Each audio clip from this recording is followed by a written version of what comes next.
know, home or at work, Dr. Gray says, listen.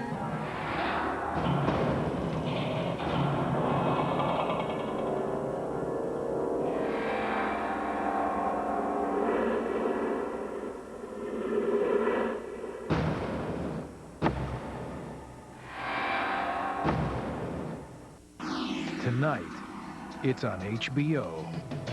At 10, go back into the Batcave, behind the scenes of the summer's hottest movie, Batman Forever. At 10:15, a couple of sailors get in over their heads. Tom Berenger, William McNamara, Chasers. And at 12, once again, it's Miller time, an all-new season of Dennis Miller Live. Batman Forever, behind the scenes, Chasers, and Dennis Miller Live. HBO is on tonight.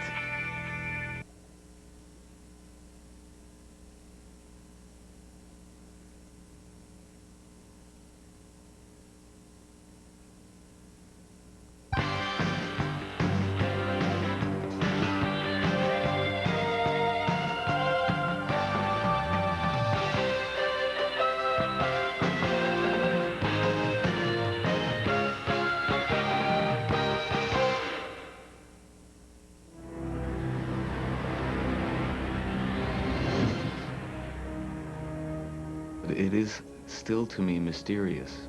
But there is something that Bob Kane created in Batman that's remained fascinating through 50 years of changes, and there's something very elemental that he captured. There's a real dark, kind of cultish feel to it. Batman has all this undercurrent going on. It's kind of cool. It's the theme of duality. Batman has two identities. Robin has two identities. The Riddler has two identities. Certain characters have definitely just become part of American culture. Batman is really something, it's a movie like no other movie. I mean, it really is just this huge event. It's pure fantasy. You go into it and you know that you're going to be taken on a roller coaster ride. And I think we all love to do that.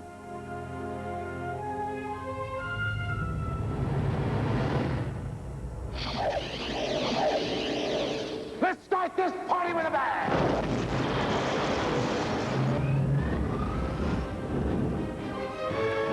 My invention beams any TV signal directly into the human brain. Mind manipulation, tampering with people's brain waves, it just raises too many questions. What is it about the wrong kind of man? It's the car, right? Chicks love the car. I need a name. Batboy, Nightwing. What's a good sidekick name?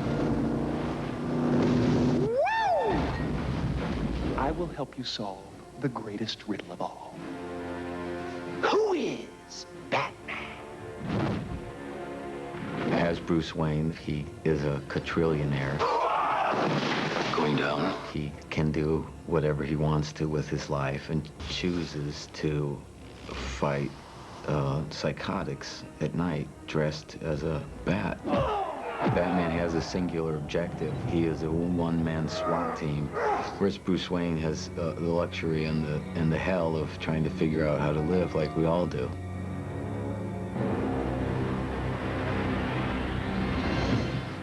If the bat wants to play, we'll play.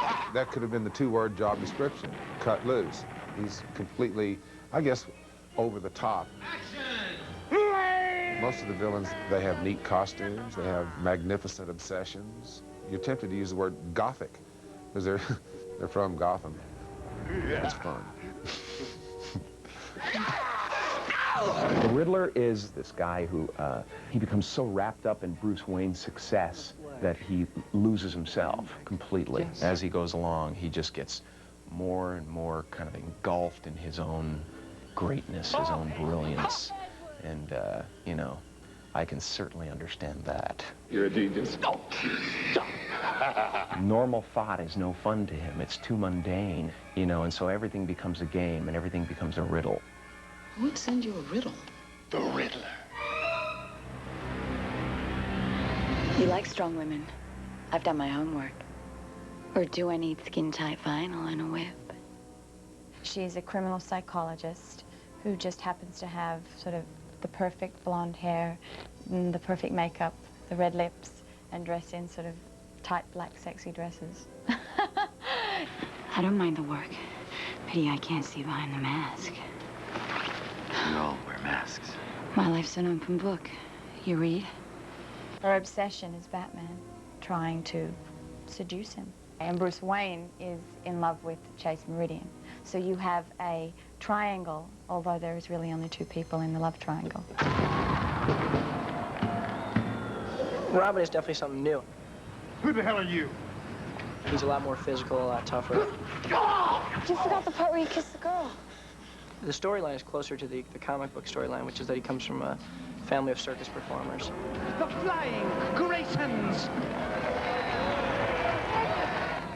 But after he sees his whole family get killed, he realizes that Batman can help him in what he's trying to do, which is avenge his family's death. You are totally out of control. You're gonna get yourself killed. I'm a part of this, whether you like it or not.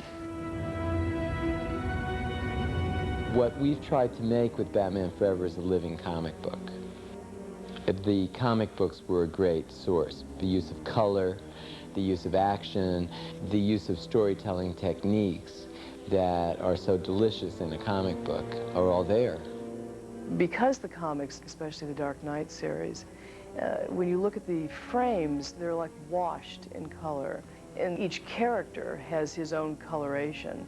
So whenever you were near Riddler's world, everything is washed in a kind of cyberpunk Riddler green.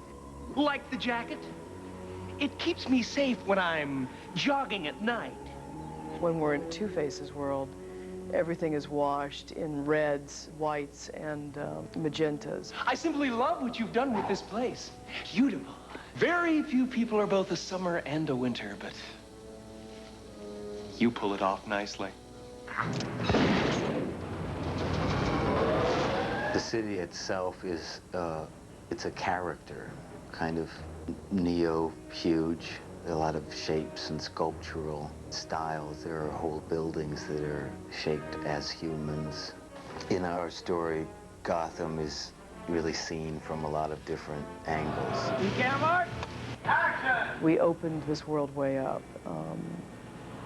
So we went to Pan-Asia Town. You go over what we call the bridge area of Gotham. The idea of Gotham, in the scale of it, is to give it a kind of 600-story scale, about 3 times the size of New York. Some of the images for Batman were so vast in scale that it was impractical to build them as miniatures, and it was impractical to create them as matte painting. In that case, we used a computer-generated city, and it's critical in order to be able to get this scale.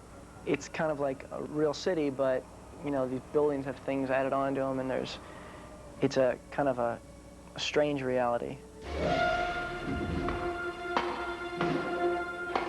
I really wanted this time to build a Batcave, to have a real big Batcave. You know, you could see the car come up, somebody get out of the car, walk over to the crime lab, walk over to the wardrobe room, and Alfred's crime lab. The thing that was important in building the Batcave was to have the rock cave look, but to also add architecture into it. What do you suggest, Alfred? By sea? Or by air?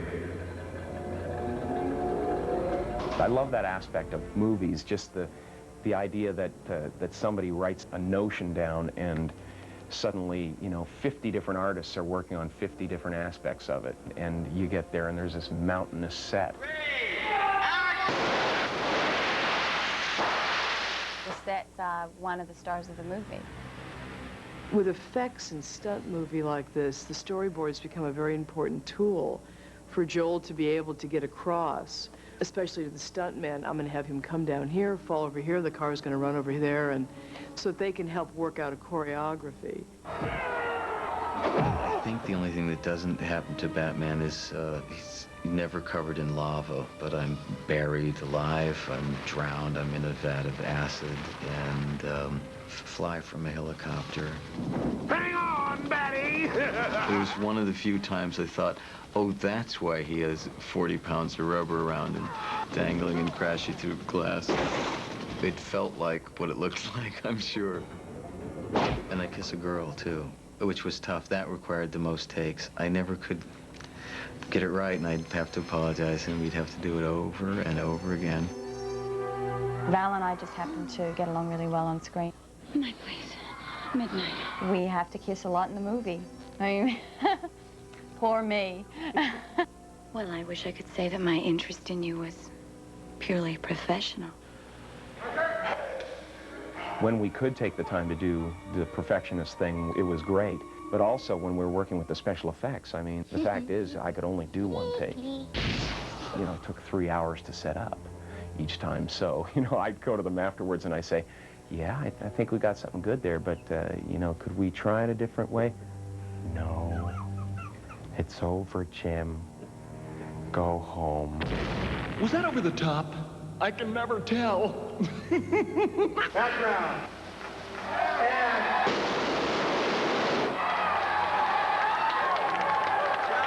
Joel is the perfect person to direct a film like this because he's so just easygoing and fun and knows how to keep the atmosphere light. He gets everyone involved. He's always talking to everyone on the set, getting every crew member involved and making everyone, you know, letting everyone know that they're important so everyone takes a pride in what they're doing. I need to have a very relaxed, fun atmosphere to work in. I like a lot of harmony. I like a very wide open set in the sense that anyone can suggest anything. What we try to do on the day of work is to do something in the moment, in the midst of all the technical things that goes beyond just hitting your mark.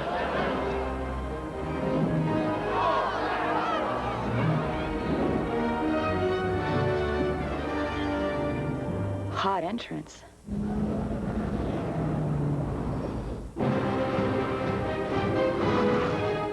The car took on a look that went much more into the kind of organicness of a bat, you know, where it had a sense of ribs on the side, which I really wanted because the ribs of the bat are really unusual looking. And then adding the sense of underlighting so that it almost had a breathing quality to it. The bat toys were probably some of the most fun things to do because it was fun coming up with just whatever idea you could have. Chris Ross sat and made these amazing prototypes, and they all worked. Things like the bat bolo, when he throws it, can grab the thug's legs, tie him up, and hold him until the police get there. Everything is designed to reflect a wing. Hang on. Whether it's the torch that opens up to look like a wing. The batarangs go through many stages. We have the throwing batarang. We have a high-tech batarang that has a homing device on it. Exactly. Then we have the batarang gun, which is on his arm, which is a series of tiny little batarangs. Robin gets to borrow some of the cool toys. He got to borrow the bat boat. He stole the Batmobile for a little while. But I think that, you know, the more time he puts in, the more gadgets he's going to get. He might eventually, if he's good. Jim worked with a man who teaches you tricks with a cane. I busted so many canes. These canes were like being eaten up on the hour, every hour. I need another cane. Send another 5 canes over. It's like people come over to my house and just go, look out! Duck, the cane would come flying over their heads. It was really a lot of fun when it became part of the character, when I could forget about it. I hope we were able to recreate the experience of reading those comics and that great feeling you had when you rode your bicycle to the store to buy that current issue. With a Batman movie, there's so much speculation over who's going to be in it and who's going to be playing what. So I've never been in a movie like that before, and it's exciting. I remember watching the first Batman and thinking, this is huge, this is amazing, I love this stuff. You know, and now to be part of it, part of the lore, is kind of cool. Before we started shooting, I thought, this is going to be the most arduous task of my life. But it was the most fun I've ever had. Kids would come onto the set and I would want to be Batman for them because it was so much fun to see their eyes and their total concentration, but nothing I did mattered. They weren't interested in my voice or stuff, just the image. People really like Batman.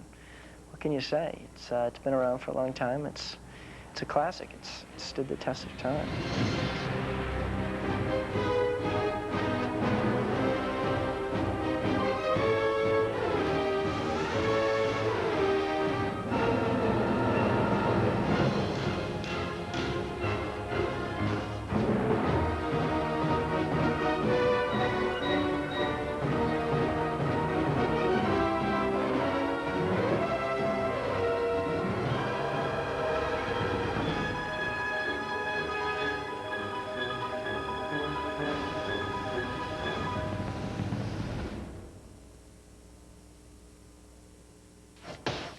Hello there. In a scant 2 hours on Dennis and Nora Live, join me and my guest, comedian Jon Stewart, as we apply our powerfully combined IQ on one simple question: are Americans getting dumber? Hang on a sec. Is dumber spelled with a B or 2 M's?